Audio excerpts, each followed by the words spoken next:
최근 들어서 밤하늘의 별을 보신 적이 있으십니까?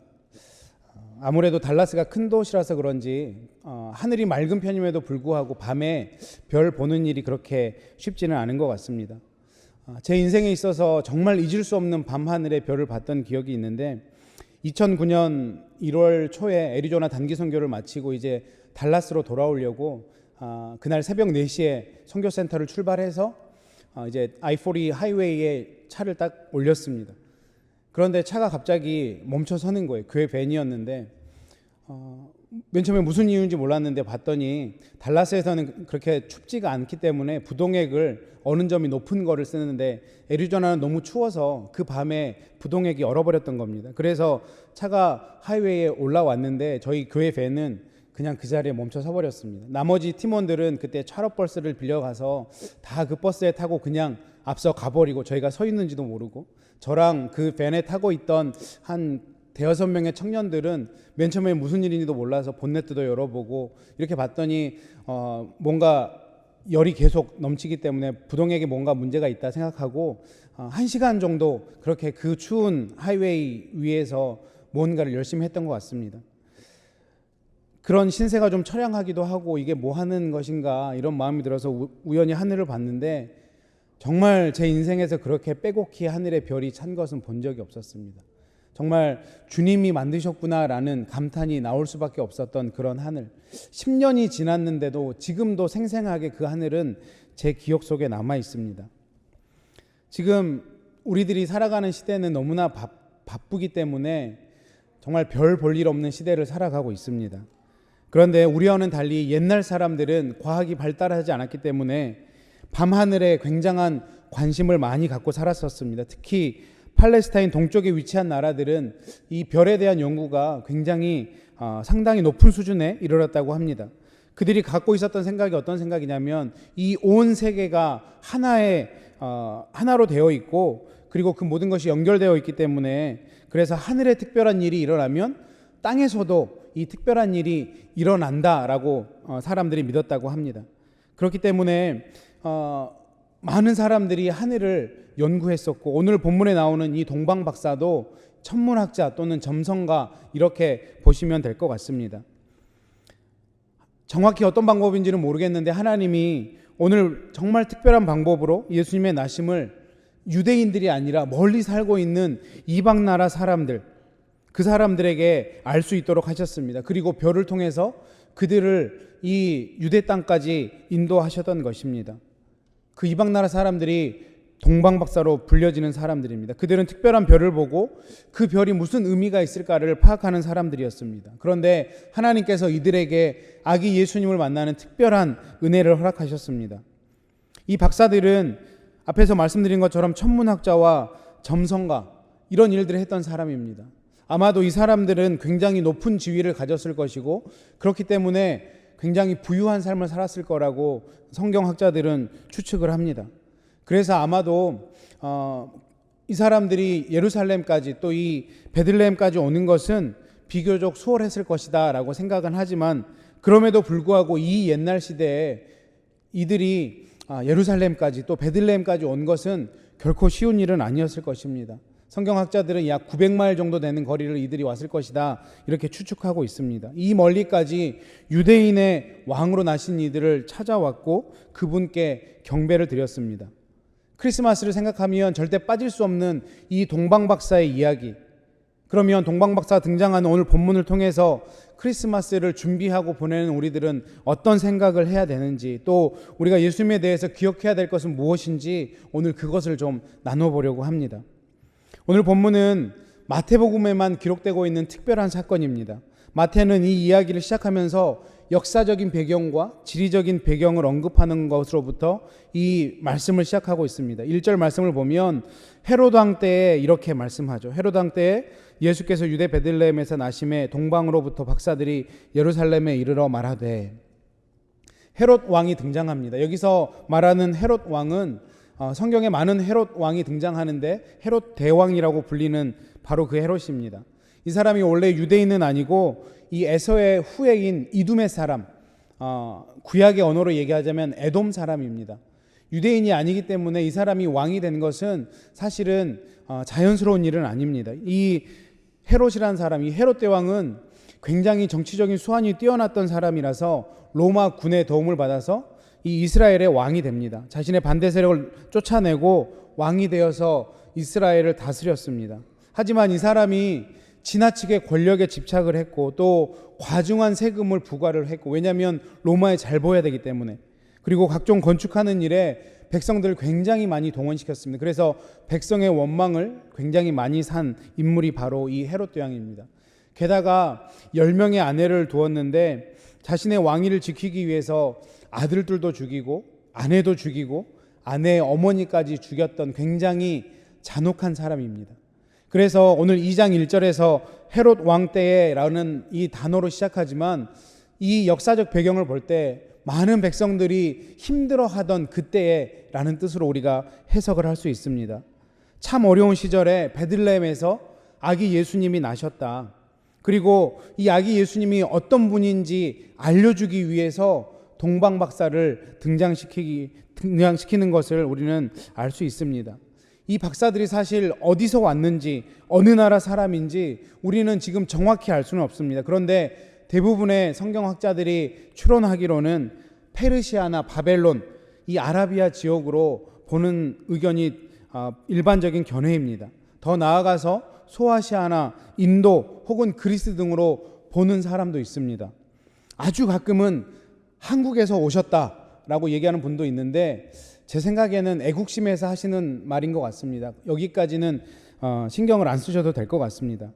박사들이 어디 출신인지는 정확히 알 수 없지만 어디 출신인 것이 중요한 것은 아닙니다. 다만 이 사람들은 이 천문학과 점성술에 해박한 지식을 가지고 있었던, 높은 지위에 있었던 사람들이다. 그리고 이 박사라는 단어, 이 헬라어 마고이라는 단어인데 이 단어가 어떤 때 쓰였냐면 바벨론과 페르시아 지역에서 점성술과 꿈을 해석하는 제사장 계층의 사람들, 이 사람들을 통칭할 때 이 마고이라는 단어를 썼습니다. 어쨌든 이 사람들은 유대인이 아니고 이방인인 것이 확실합니다.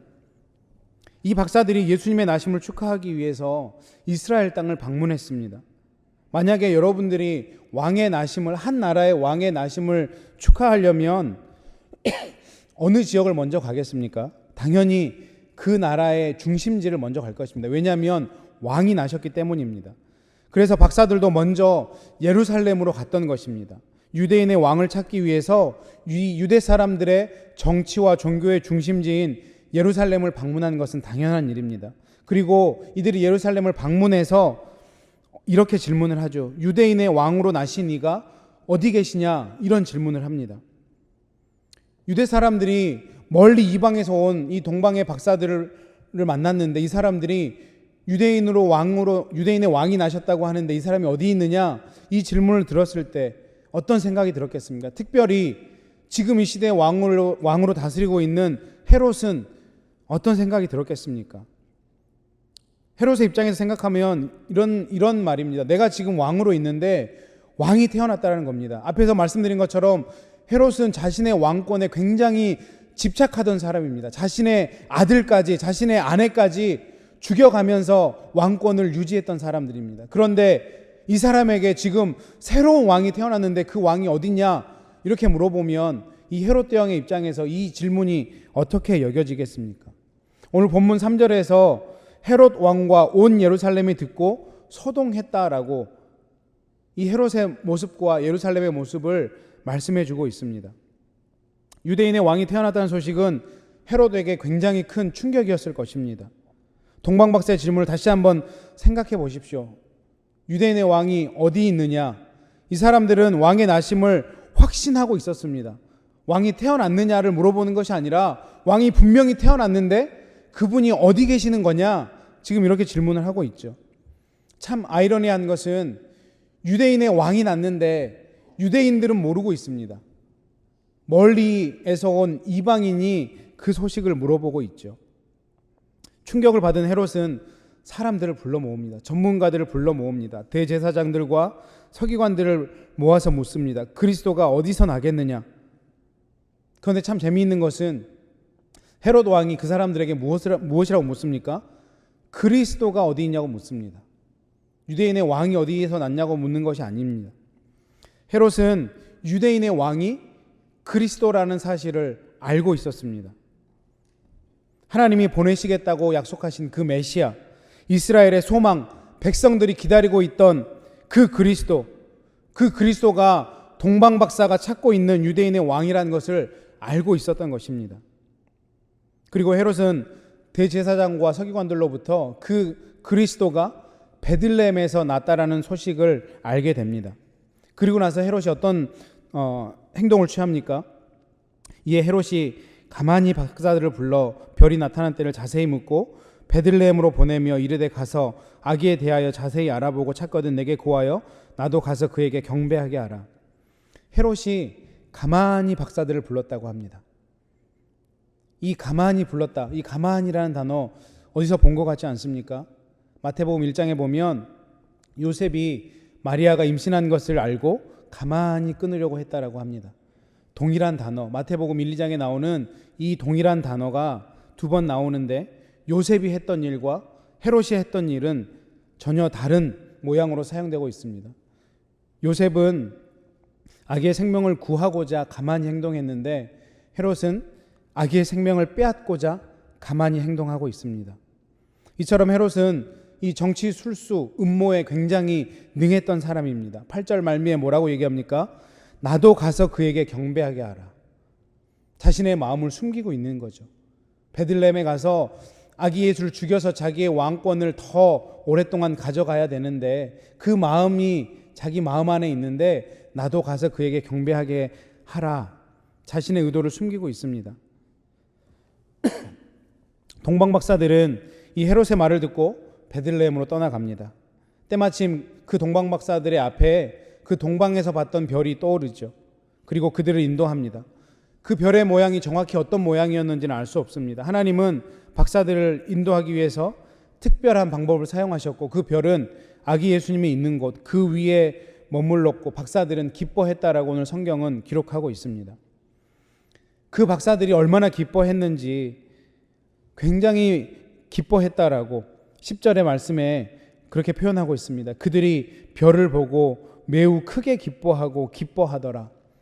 헬라어로 이 말씀을 보면 기뻐하다라는 단어 그리고 매우 기뻐했다라는 단어가 계속해서 반복됩니다. 그렇기 때문에 이 한글로 번역된 많은 성경들도 뛸 듯이 기뻐했다, 기뻐서 얼쩔 줄 몰랐다, 심히 크게, 무척이나 많이, 아주 크게 기뻐했다 등으로 표현하고 있습니다. 그런데 가만히 생각해 보면 좀 이상하지 않습니까? 굉장히 멀리 살고 있었던 이방 사람들이 왜 아기 예수가 태어난 소식을 듣고 이렇게 기뻐했을까? 그 사람들에게 왜 이것이 큰 기쁨의 소식이 되었을까? 다른 이유는 없습니다. 그들이 그렇게 고대했던 왕을 만났기 때문입니다. 유대인의 왕을 만날 수 있었기 때문에 기뻐했던 것입니다. 우리가 이 모습을 통해서 배울 수 있는 것은 무엇이냐면 왕을 만나면 다른 모든 것은 사소한 것이 됩니다. 예수님을 왕으로 만나게 되면 세상에서 느끼는 그 모든 것들은 사소한 것이 됩니다. 그분으로부터 오는 기쁨이 있으면 다른 세상에서 맛보는 기쁨은 사소한 것이 될 수밖에 없다는 것이죠. 마치 태양 앞에서 다른 모든 별빛들이 다 숨죽이게 되는 것처럼 가장 큰 기쁨으로 인해 다른 기쁨은 보이지 않게 된다는 것입니다. 이 성탄의 계절에 우리 사랑하는 성도님 여러분은 어떤 기쁨으로 지금 가득 차 있습니까? 연말이라 대목이라 더 많은 수입이 나를 기쁘게 하고 있지는 않습니까? 아니면 오랜만에 자녀를 만나고 친지를 만나는 것이 내 안에 있는 기쁨이 아닙니까? 아니면 이 성탄의 계절에 남자친구를 만나고 여자친구를 만나는 것이 내 속에 가장 큰 기쁨으로 자리 잡고 있지는 않습니까? 내가 예수 그리스도를 왕으로 모셨다라면 그 왕을 만나는 기쁨이 내 안에 가장 큰 기쁨인지 점검해 보시기 바랍니다. 11절에 보면 이제 동방박사들이 집으로 들어갑니다. 아기 예수님이 있는 곳이 집이라고 기록되어 있습니다. 이것도 뭔가 좀 이상합니다. 누가복음에서는 분명히 요셉과 마리아가 머물 여관이 없어서 아기 예수를 구유에 누였다라고 기록하고 있는데 오늘 마태복음에서는 아기 예수님이 집에 있다라고 그렇게 기록하고 있습니다. 성경 주석학자들이 목자들이 찾아온 때와 이 동방박사들이 찾아온 때가 다르다고 해석하는 성경학자들도 있습니다. 그 근거가 무엇이냐면 11절에 집에 들어가 아기와 그의 어머니 마리아가 함께 있는 것을 보고 엎드려 아기께 경배하고 보배압을 열어 황금과 유향과 몰약을 예물로 드리니라, 이렇게 말씀하고 있는데, 여기서 쓰는 이 아기라는 단어가 헬라어로 파이디온이라는 단어인데, 이 파이디온이라는 단어가 통상적으로 쓰일 때 어떤 아기를 얘기하냐면 갓 태어난 아기가 아니라 유아나 아장아장 걷는 그런 아이들을 파이디온이라는 단어로 표현을 합니다. 그렇기 때문에 이 마태복음의 권위 있는 주석가인 마이클 윌킨스는 이렇게 주장을 합니다. 아마도 이때는 이 아기 예수 그리스도가 아장아장 걷는 때쯤일 것이다. 또 한 가지 더 근거는 무엇이냐면 헤롯 대왕이 2살 이하의 남자아이를 죽이라고 명령합니다. 그렇다면 갓 태어난 때가 아니고 아마 아장아장 걷는 때니까 아마 1살을 조금 넘어서 2살 사이 이쯤 되지 않을까, 이렇게 해석을 할 수도 있습니다. 박사들은 집에서 아기와 그의 어머니 마리아가 함께 있는 것을 봅니다. 그리고 아기 예수님께 경배하고 3가지 예물을 드립니다. 너무나 잘 아는 말씀이죠. 황금과 모략과 유향을 드립니다. 이 3가지 예물을 드렸기 때문에 동방박사가 3명이다. 그래서 성탄 크리스마스 카드에 3명의 동방박사만 표현되는데 사실은 몇 명인지 모릅니다. 아마도 많은 수행원들이 있었고 여러 동방박사들이 있을 수도 있는데 그 드리는 예물은 3가지였다라고 해석하는 것이 더 옳은 해석인 것 같습니다. 드렸던 예물 3가지, 황금은 우리가 수중에는 많이 없지만 이 황금이 어떤 의미인지 또 얼마나 귀한 것인지 우리는 너무나 잘 알고 있는 물건입니다. 유향은 나무에서 추출한 향기 나는 송진인데 주로 예배할 때 향으로 피워드리는, 그래서 종교적인 목적으로 많이 사용하는 물건이고, 몰약은 마찬가지로 나무에서 추출한 향기로운 송진인데 의료와 종교적인 목적으로 특별히 장례식 때 시신을 준비하는데 쓰였던 물건입니다. 물론 이 예수님께 드렸던 3가지 물건을 가지고 여러 가지로 해석을 합니다. 그 맞는 해석들도 있습니다. 그런데 지금 오늘 제가 살펴보고자 하는 것은 거기까지 깊이 들어가지는 않고 박사들이 왕을 만나기 위해서 정말 이 당시에 귀하다고 얘기하는 황금과 유향과 몰약을 가지고 아기 예수께 합당한 태도로 나와서 경배했다라는 이 사실에 우리가 좀 더 주목하고자 합니다. 오늘 제가 말씀을 나누면서 중요한 것은 이것입니다. 오늘 본문의 모습에서 대조되는 2가지 모습을 볼 수 있습니다. 바로 헤롯과 동방박사의 모습입니다. 둘 모두가 왕을 찾으려고 합니다. 그런데 왕을 찾는 목적은 완전히 다릅니다. 헤롯은 왕의 나심을 알고 왕을 죽이려고 하지만 동방박사들은 왕의 나심을 알고 왕을 경배하려고 합니다. 헤롯과 대조적으로 동방박사들은 아주 먼 곳으로부터 이 아기 예수께 왔고 귀한 것을 드려서 왕을 경배합니다. 유대인도 아닌 이방인이 유대인의 왕을 알고 경배하는 것입니다. 이런 대조적인 사람들의 모습은 예수님의 나심부터 시작해서 계속 이어집니다. 복음서를 보면 예수님을 만난 사람들은 둘 중에 하나를 택합니다. 예수님을 받아들이든지 아니면 예수님을 거절하든지. 예수님을 만난 사람들은, 어떤 사람들은 예수님을 심하게 싫어해서 심지어는 죽이려고까지 하는 사람들이 있습니다. 마치 헤롯과 같은 모습입니다. 하지만 어떤 사람들은 본문의 동방박사처럼 그분을 받아들이고 그분을 따르고 그분 앞에 엎드립니다. 예수님의 생애를 보면 계속 그런 생애가 이어지지 않습니까? 그분을 배척하거나 그분 앞에 엎드려 경배하거나. 왜 이렇게 예수님을 향한 반응이 극단적일까요? 왜냐하면 이것은 그분이 누구신가에 대한 반응이기 때문입니다. 예수님이 누구십니까? 오늘 본문에 보면 예수님에 대해서 이렇게 말씀합니다. 그분이 유대인의 왕으로 오셨다. 그분은 유대인의 왕으로 나신 분입니다. 예적부터 말씀하신 기름 부은 자 그리스도로 이 땅에 오신 분입니다. 그분은 이스라엘의 목자로 오신 이스라엘의 통치자, 그분이 바로 예수 그리스도이십니다. 결론적으로 예수님은 예적부터 하나님이 약속하셨던 왕으로 이 땅 가운데 오셨다라는 것입니다. 특별히 마태복음은 예수님이 왕으로 이 땅에 오신 것을 강조하는 복음서입니다. 예수님이 왕이시기 때문에 그에 따르는 반응이 극과 극으로 갈라질 수밖에 없는 것입니다. 그것을 인정하느냐 아니면 배척하느냐, 두 가지 반응뿐입니다. 그리고 그 반응은 예수님 당시 때뿐만 아니라 지금 이 시대에도 동일한 반응을 보이고 있습니다. 사람들은 지금도 예수님의 왕 되심에 대해서 반응합니다. 우리 성도님들은 어떤 반응을 보이고 있습니까? 여러분은 예수님의 왕 되심에 대해서 어떻게 반응하고 있습니까? 우리가 크리스찬이기 때문에 당연히 이론적으로는 예수님의 왕 되심에 대해서 반응합니다. 우리는 그분을 왕이라고 표현하고 그분께 경배를 합니다. 그런데 문제는 우리가 그분을 왕으로 받아들였지만 우리는 본능적으로 그것을 싫어한다는 것이죠. 우리는 그분의 왕 되심을 거부하려고 몸부림을 치고 있습니다. 예수님이 나의 왕이시면 나의 삶 중심에 두어서 그분의 명령대로 살아가야 되는데, 그분을 내 삶의 가장자리에 모셔야 되는데, 우리는 여전히 내가 중심이 되어서 내가 왕인 삶을 살아가려고 그렇게 부단히 애를 쓰고 있습니다. 모든 사람들은 다른 누군가가 내 삶에 들어와서 간섭하는 것을 좋아하지 않습니다. 누군가 내 삶에 대해서 이래라 저래라 할 때 그것을 당연하게 생각하고 좋게 받아들이고 기뻐할 사람은 한 명도 없습니다. 왜 그렇습니까? 우리의 본성이 원래 그렇기 때문입니다. 우리는 누구나 나와 내 필요와 내 욕심과 내 뜻대로 움직여주고 나에게 맞춰주길 바랍니다. 왜 그렇습니까? 내가 왕이기 때문입니다. 나도 모르게 내가 왕으로 살아가고 있기 때문에 그렇습니다. 내 안에 다른 존재가 왕으로 오는 것을 받아들이지 않습니다. 내 안에 다른 존재가 왕으로 들어오려고 하면 그 존재는 나의 적이 되고 우리는 그 왕과 싸우게 됩니다.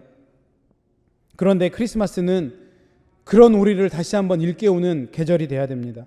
크리스마스는 우리로 하여금 예수님이 누구신지 생각하게 하고 내가 누구인지를 생각하게 하는 바로 그런 계절이 크리스마스입니다. 오늘 본문에서 말하는 동방박사의 질문을 다시 한번 생각해 보십시오. 왕이 어디 계시냐? 여러분의 왕은 어디에 계십니까? 성도님들, 여러분의 왕은 누구이십니까? 예수님이 왕으로 이 땅 가운데 오셨습니다. 예수님이 왕 되십니다. 예수님이 왕이시면 나는 왕이 될 수가 없습니다. 우리는 이것을 반드시 기억해야 됩니다. 예수님이 왕이시면 나는 왕이 될 수가 없습니다. 여러분의 삶에서 정말 솔직하게 누가 왕 노릇하고 있습니까? 정말 내 삶에 예수님이 왕이 맞는가 점검해 보십시오. 우리의 입술의 고백으로 예수님이 나의 왕 되십니다가 아니라 내 삶의 흔적으로 예수님이 나의 왕 되시고 있는가 점검해 보시고 확인해 보시기 바랍니다.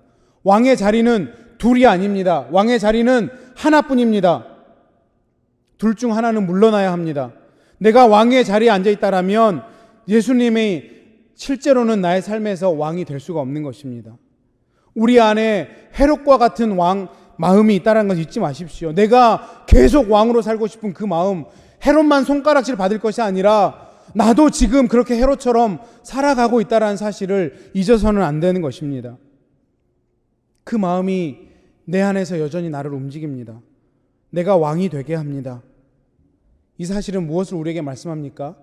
여전히 우리에게는 더 많은 훈련과 더 많은 노력과 더 많은 기도와 더 많은 수고가 필요하다는 것입니다. 의지적으로 더욱 힘써야 된다는 것을 우리에게 알려주고 있는 것입니다. 예수님을 왕으로 모시고 살아가는 것은 결코 쉬운 일이 아닙니다.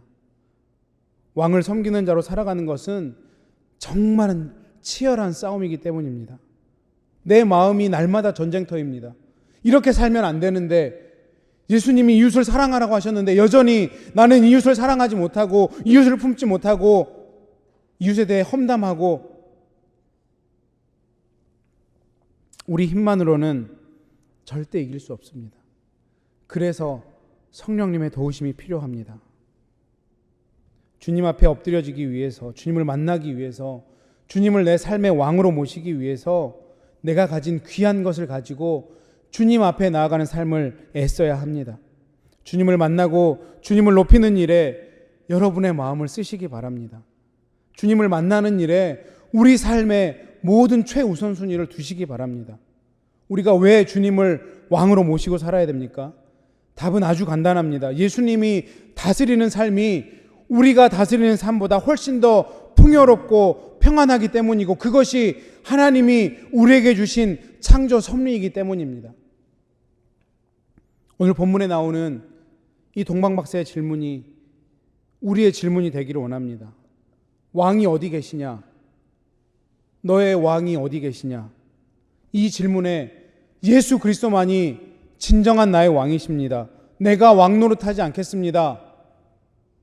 확실히 대답하시는 이번 성탄절 되시기를 주님의 이름으로 축원합니다. 기도하겠습니다.